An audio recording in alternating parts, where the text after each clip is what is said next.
Mga paserong pabalik sa Metro Manila dumagsa sa mga bus terminal sa Dagupan City matapos na bumoto. Sundan sa report ni Roland Umangay. Halos hindi na makagalaw ang mga pasaherong paluwas ng Maynila kahapon habang naghihintay ng masasakyan sa bus terminal sa Dagupan City. Pagkatapos nilang bumoto, pinili na nilang lumuwas sa pag-aakalang kakaunti pa ang mga pasahero. Pero ang kanilang nadatnan, siksikan at mahabang pila. Dahil gusto na nilang maagang umuwi, ayaw na nilang makipagsiksikan.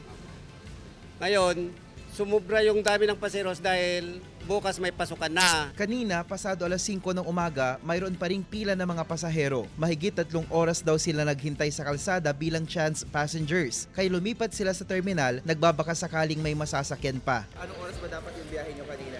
Alas 3 po. Pero ano nangyari?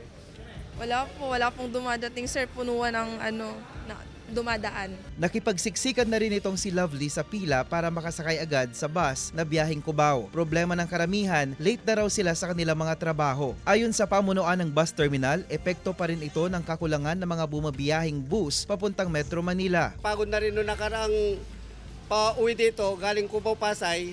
Ngayon nag-eleksyon, nagbubutos muna sila. Hindi raw bababa sa 5,000 pasahero ang naserbisyohan ng kanilang mga bus kahapon hanggang kaninang umaga.